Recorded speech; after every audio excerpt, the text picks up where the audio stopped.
Hello, I'm Ben Nichols. Hola, me llamo Ben Nichols y yo trabajo para el Santander en el Reino Unido. Buenas tardes, bienvenidos de nuevo a la conferencia. Junto con mi compañero vamos a guiaros en esta conferencia y tenemos una serie de ponentes apasionantes en esta sala virtual.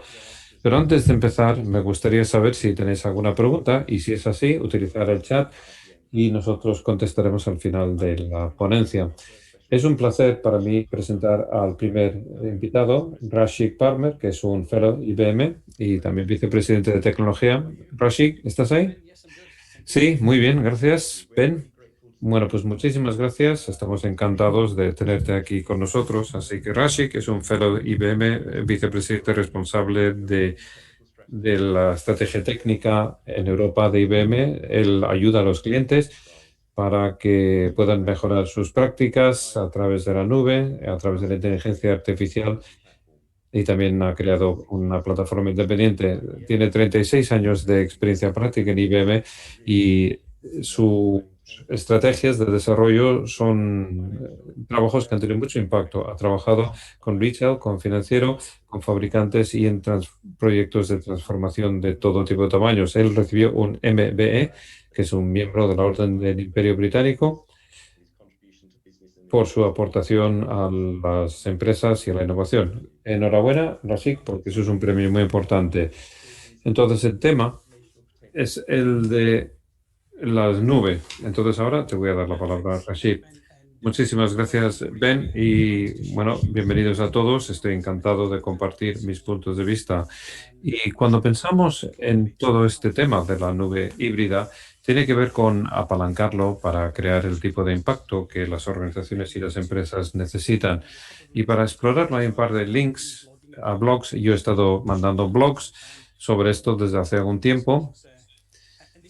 Y esto también es una singladura personal, es una singladura de transformación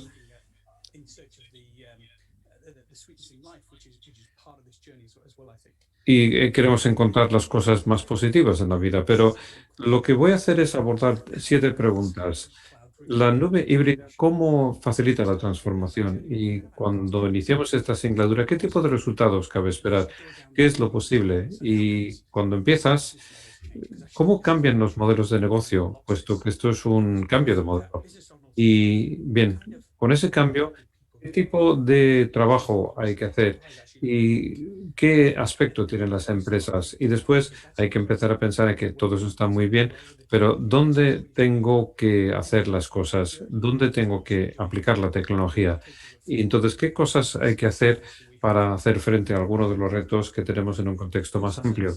Y sí, y al empezar a pensar en esta singladura, lo primero que se me ocurre es una imagen de una película de la BBC, que es Dinastías, que es una serie rodada por David Attenborough, y analiza la vida en la jungla o la vida salvaje. Y esta es una imagen tremenda de un grupo de hienas que atacan a un león. Y la razón por la que presento esta imagen es el efecto transformativo que tiene la nube híbrida que nos brinda la oportunidad para las startups, para las fintechs o para las pequeñas organizaciones para que se puedan comportar como grandes corporaciones y atacar las instituciones ya establecidas. Así que los retos fundamentales o el reto fundamental es cómo puedes empezar a utilizarlo, si es un fintech, o sea, es una empresa grande, o sea, es una empresa emergente, ¿cómo puedes plantear ese tema? Y esta imagen de las hienas que atacan al rey de la selva, creo que es algo que se nos ocurre continuamente. Y cuando pensamos en este tema, digamos que uno de los temas más claves es que hay 3 leyes fundamentales de la digitalización. Y a menudo no solemos pensar en estas leyes y se encuentran en el epicentro de cómo se está llevando a cabo esta transformación. La primera quizás parezca evidente. Lo que se pueda digitalizar lo será. Esto quizás parezca evidente, ¿no? Pero de hecho es un tema fundamental. Y de hecho muchas cosas en la sociedad no se pueden digitalizar. Hoy cuando abrimos el grifo esperamos que salga el agua, pero no pensamos que detrás de ese flujo de agua hay un montón de digitalización.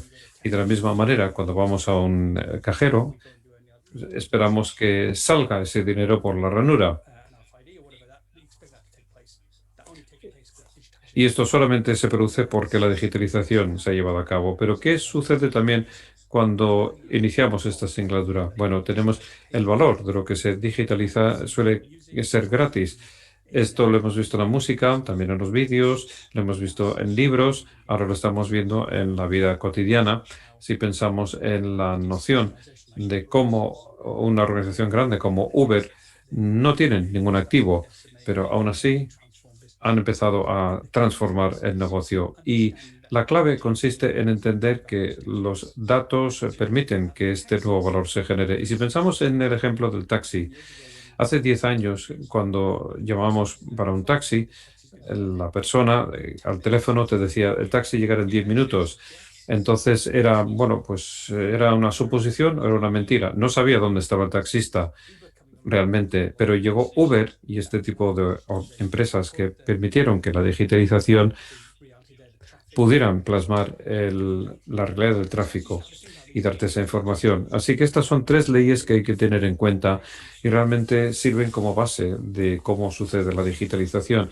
Pero bien, igual pensáis que estamos en un momento muy difícil en la sociedad, puesto que el COVID ha llegado de una manera muy inesperada y hemos visto que la digitalización sigue transformando todos los aspectos de nuestra economía y de nuestras vidas. Y aquí tenemos temas muy importantes como la sostenibilidad, por ejemplo. Y esta digitalización tiene que ver con entender tres resultados fundamentales que queremos conseguir. El primero es cómo puedo sobrevivir, cómo puedo garantizar que yo puedo seguir dando el valor que yo necesito, cómo puedo apalancar los nuevos datos que me da la digitalización para mejorar la relación con el cliente. Y muchos han empezado a reimaginarse la relación con el cliente y la noción de que solamente te hace falta una cosa significa que se simplifica la vida del cliente y hacen que sea muy fácil y de ahí que tengan 9 millones de contactos al día. Y esta simplificación y esta intimidad con el cliente y el entender estos temas desde el punto de vista del usuario final es fundamental para esta singladura. El segundo tema es simplificación.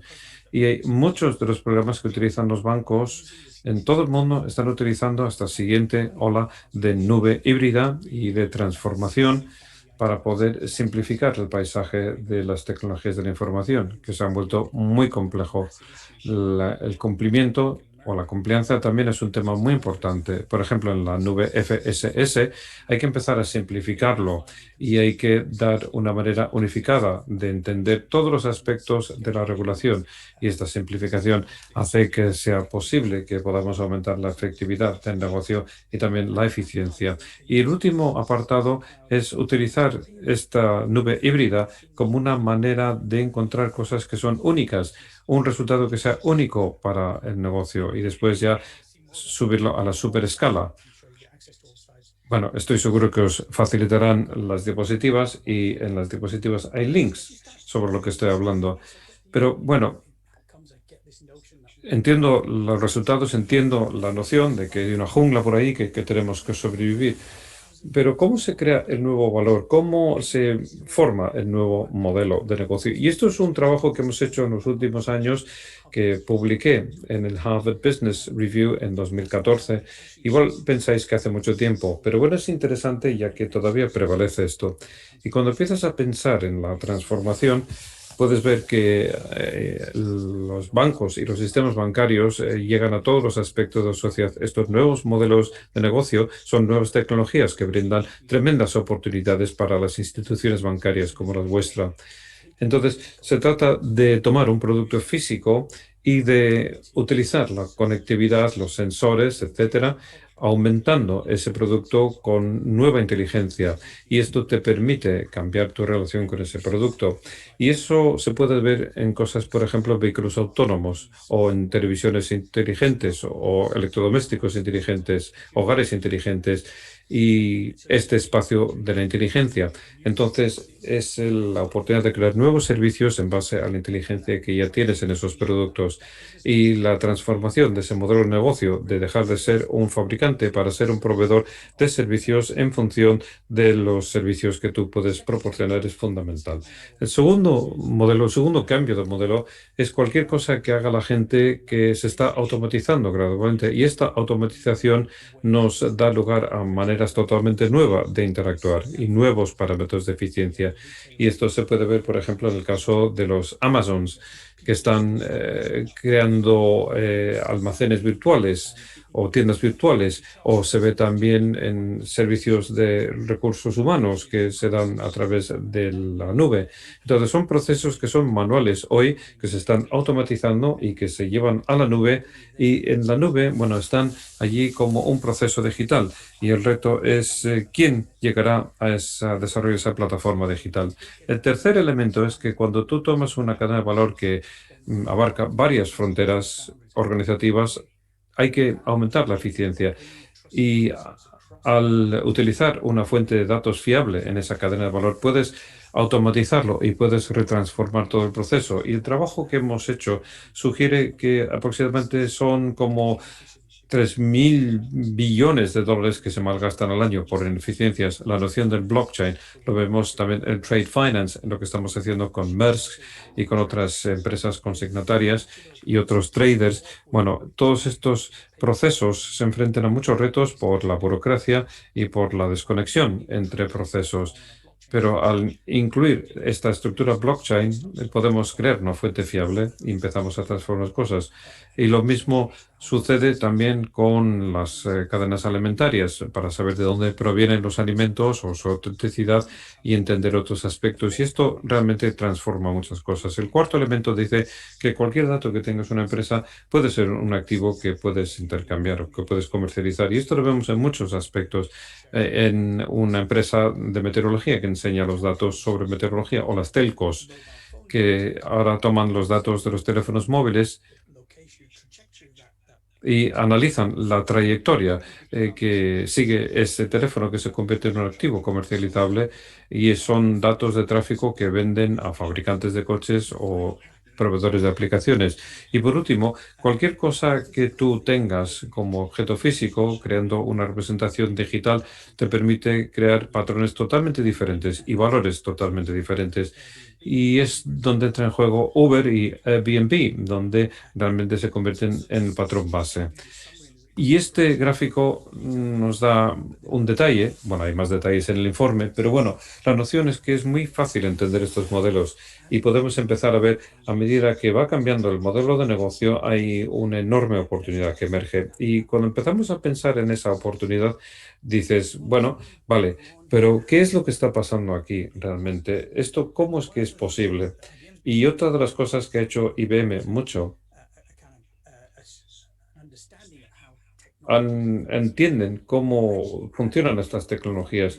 Y de hecho, hemos tenido un cambio fundamental en la tecnología que tiene que ver con el descubrimiento acelerado. Entonces, la ciencia ha cambiado y ha hecho que sea posible. La ciencia empírica que teníamos en la época del Renacimiento, pasando por la ciencia teórica y computacionales, y ahora estamos llegando a Big Data, donde utilizamos Machine Learning y patrones, pero ahora estamos en un momento en el que el descubrimiento acelerado, utilizando la plataforma híbrida de nube y nuevos tipos de automatización y nuevas maneras de promover el conocimiento científico que tenemos utilizando inteligencia artificial para con ciertas hipótesis y testándolo en el mercado, te permite crear unos patrones de interacción totalmente diferentes, nuevos modelos de negocio.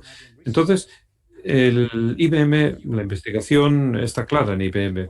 Estamos ahora en un punto de inflexión. Nos hemos apartado de la organización empujada por datos para pasar a un sistema de inteligencia artificial que se ve empujado por el descubrimiento. Y esto ha sido posible gracias a los avances habidos en la tecnología. Y estos avances, digamos que caen dentro de tres apartados.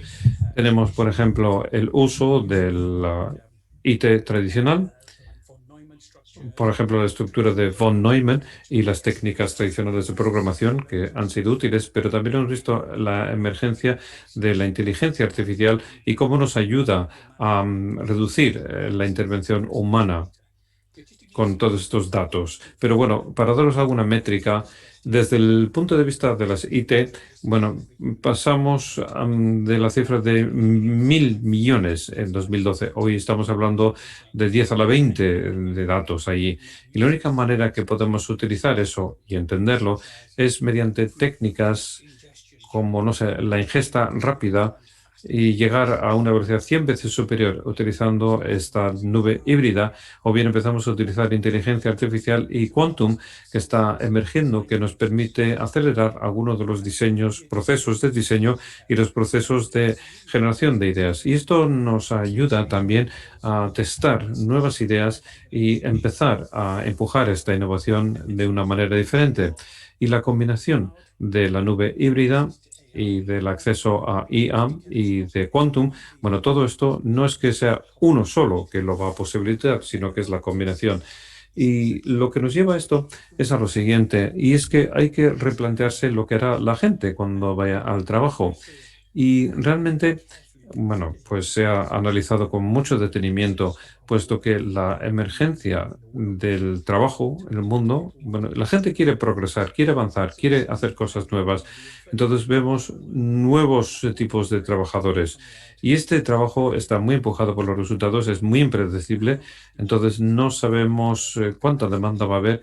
Es muy difícil de planificar capacidades y tiene que ver con crear nuevos modelos de negocio. Entonces, digamos que aquí es donde habrá más trabajo y habrá nuevas prácticas de trabajo y veremos más de esto cuando utilizamos las técnicas Agile y Lean Startup. Y tendremos más conocimiento sobre datos y podremos entender mejor la complejidad de los datos que hay por allí. Y empezaremos a utilizar la creatividad para intentar apalancar estas percepciones de las personas. Y esto se ve en muchos ejemplos de banca.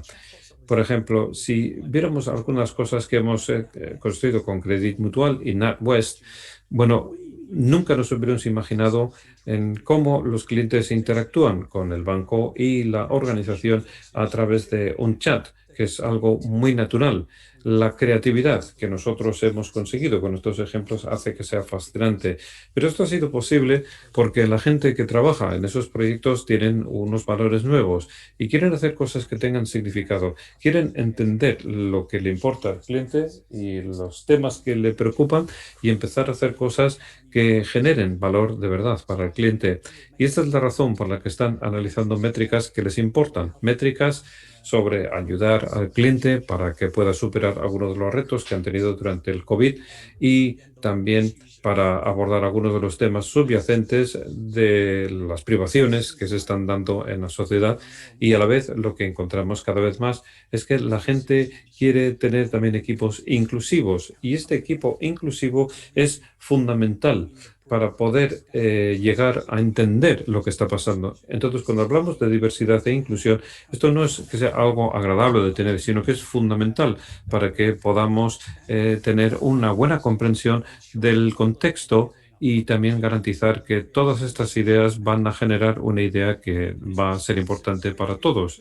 Entonces, hay que crear equipos inclusivos, que es críticamente importante. Y este es el nuevo planteamiento para el trabajo. Pero, ¿qué aspecto tiene la empresa?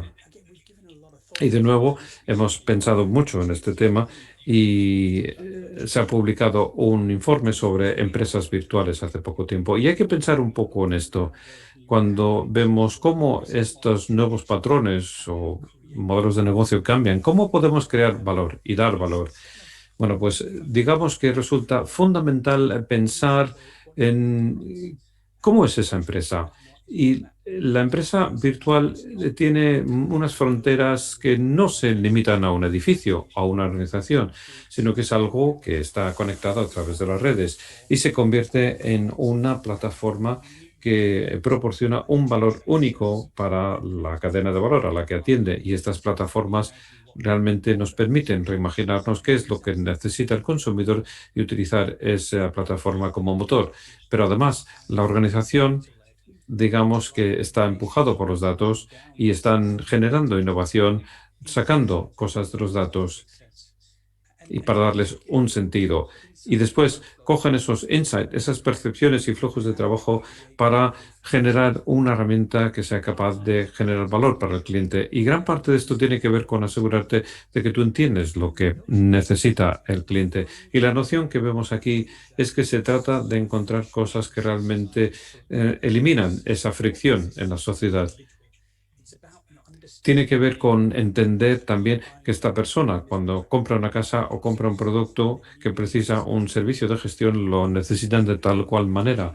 Y hay que entender ese contexto y utilizar esos datos para entender el contexto y haciendo que sea importante o que sea claro. Y esto es lo que vemos a través de esa innovación. Estamos haciendo un apalancamiento. Un ejemplo, cuando analizamos utilizar los datos que tenemos de las redes sociales, hoy en día resulta muy fácil utilizar 300 palabras de eso y puedes empezar a entender el perfil psicométrico de una persona. Este perfil psicométrico te da una comprensión muy clara de las necesidades y del lenguaje de esa persona. Y también puedes empezar a utilizar parte de la inteligencia artificial para entender todo ese contexto y hacer que se pueda hacer una propuesta mucho más sólida para ellos.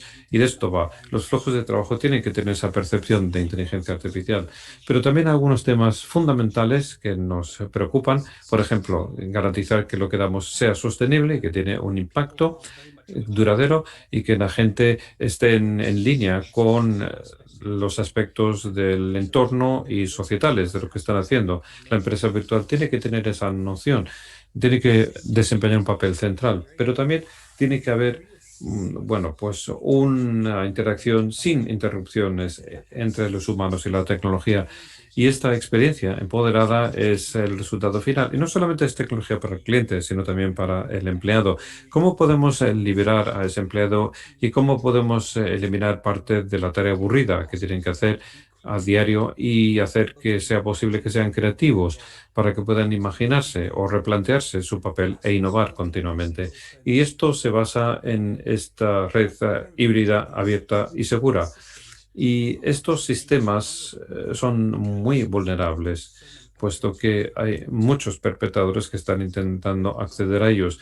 Entonces lo tienes que construir sobre una plataforma de cero confianza y tienes que tener todos los mecanismos de seguridad y es una especie de carrera entre los perpetradores y los proveedores. Entonces tenemos que apalancar una plataforma abierta y segura y que sea fiable. Y, por ejemplo, de ahí que se estén utilizando una serie de técnicas que nos ayuden a estar un paso por delante de estos perpetradores. Estos ladrillos nos darán un marco para que podamos establecer una empresa virtual. Pero cuando empezamos a pensar en esto, decimos, sí, tiene sentido, pero nosotros como profesionales de IT, ¿cómo podemos hacer que esto sea posible? Y esto es realmente cuando, bueno, recibimos información de cientos de CTOs. En el último año hemos entrevistado a muchos de ellos en Europa y en África y les preguntábamos dónde colocáis vuestras decisiones tecnológicas y qué estáis haciendo con las arquitecturas de IT y cómo os estáis imaginando el valor que vais a generar para el negocio. Y digamos que también fuimos un poco desvergonzados, ya que les preguntamos qué tipo de decisiones pudisteis tomar o qué decisiones lamentáis haber tomado, si tenéis la autoridad y la validad de seguir adelante con estas decisiones. Y la información fue fascinante. Y lo que salió fue este marco muy sencillo que vimos. La mayor parte de los CTOs están redirigiendo el modelo. Saben que una nube no satisface todas las necesidades, entonces tenían que tener una plataforma híbrida múltiple. Y no es que, que hubiera que trasladar la carga de trabajo, sino que habría que hacer una integración entre las diferentes capas para que pudieras tener también diferentes alternativas y es una consistencia. Y todo esto proviene de esta noción de los microservicios. Los microservicios se han convertido en un elemento de desarrollo para poder manejar o gestionar estas preocupaciones y necesidades de los clientes, para darles una funcionalidad, pero a la vez también nos permite automatizar y simplificar el proceso de automatización para poder mejorar la eficiencia y la eficacia de ese servicio. Y estas dos cosas se unen en forma de plataforma y esto después nos permite crear una nueva capa que referimos como integración de servicios de nube. ¿Y cómo me puedo aislar, por ejemplo, de cómo el servicio se proporciona, sea a través de SaaS o una nube, o sea algo que ha construido mi propio equipo? Pero bueno, hay que mantener esa capa consistente y a la vez quieren ser capaces de discurrir por este camino de IA y recopilar todos los datos que tienen disponibles en el negocio y para poder crear los modelos adecuados, hacer que esta información quede disponible de una manera adecuada para poder construir estas cargas de trabajo inteligentes. Entonces, hay que tener flujos de trabajo inteligentes que aborden las diferentes demandas, que produzcan creatividad y que mejoren también el desempeño de los empleados y también aumentar la predecibilidad de los resultados del negocio. Y dos elementos más importantes es cómo podemos automatizar todos los aspectos de la operación, creando estas plataformas que podremos catalogar como un paisaje unificado, bien entendido de IT y ejecutarlo bien y trabajar adecuadamente, pero también el encargarse de la seguridad. Pero no solamente gestionar a los perpetradores, pero también garantizar que estamos satisfaciendo las necesidades reguladoras de hacer frente a GPR o las normas de protección o, en fin, bueno, para todas las demás normativas como Gaia X. Entonces, digamos que estas son las 7 decisiones claves que yo diría que están tomando los CTOs ahora mismo. Bueno, pero también hay otra información que es fascinante. Y lo que hemos visto es que los CTOs tenían una serie de ansiedades que intentaron describir con palabras y decían, ¿estoy haciendo lo suficiente para reducir la huella de carbono de mis centros de datos? ¿Estoy haciendo lo suficiente para garantizar que estoy siendo sostenible en cómo utilizo mi infraestructura? Y cuando creo mi código es realmente seguro y es fiable, o hay consecuencias no intencionales por cómo utilizamos los datos, o el IA que tenemos realmente es explicable y otros sistemas pueden tener algún tipo de sesgo no intencional y tenemos el impacto responsable correspondiente. Y en base a esa información hemos creado un marco y que lo definimos como Responsible Computing. Pensamos que la mayor parte de los profesionales informáticos y organizaciones de IT quieren ser proveedores responsables de computación para los usuarios, los trabajadores y sus compañeros. Y con este marco estamos intentando definirlo de una manera tal que sea comprensible y que sea implantable y que aumente la profesionalidad de la industria del IT. Y esto para mí es fascinante. Si pensamos en la transformación que se ha producido para pasar a este tipo de facilitación, este es el tipo de marco que tenemos. Así que son 7 preguntas respecto a cómo hemos repasado esta noción de cómo IT puede ser un motor para la transformación de una empresa y ayudar a las organizaciones para que se conviertan en esa empresa híbrida virtual que se incorpora a la cadena de valor y se convierte en la plataforma de la cual dependemos y que atiende las necesidades de la sociedad. Bien, ahora voy a pasar a algunas preguntas. ¿Preguntas, Ben?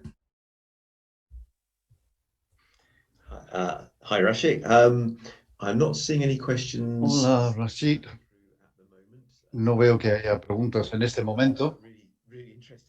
Me ha parecido realmente interesante. Muchas gracias. Una estupenda presentación con gran percepción. ¿Qué ves como algunas de las mayores barreras para la adopción de nubes híbridas, sobre todo en organizaciones donde hay un gran legado o antigua tecnología? Sí, creo que una de las barreras, cuando miramos la tecnología heredada, hay un supuesto que la tecnología no tiene papel en la nube híbrida, pero no hay ninguna razón por la que no podamos adoptar los principios, por qué no podamos utilizar pipelines PDC. Todo es posible, pero en parte tiene que ver con nuestro conocimiento limitado de estos sistemas y tenemos que ser capaces de entender lo que está en el sistema, los códigos y crear un recorrido sensato para hacer la evolución hacia el micro. servicios. Y esto es posible. Lo que hemos hecho ha sido utilizar la plataforma nube híbrida que conecta el sistema Unix y el proveedor de la nube.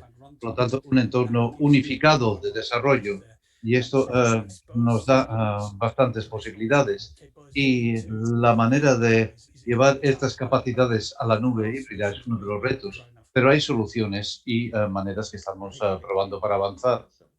Estupendo, muy bien. Buena respuesta.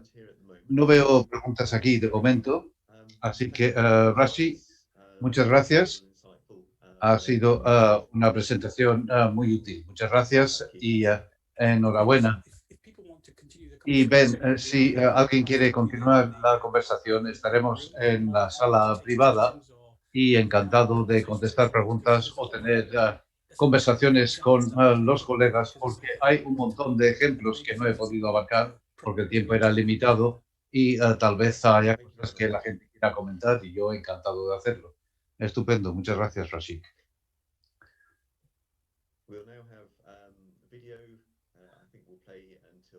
Y ahora vamos a poner el vídeo hasta la siguiente presentación. Gracias.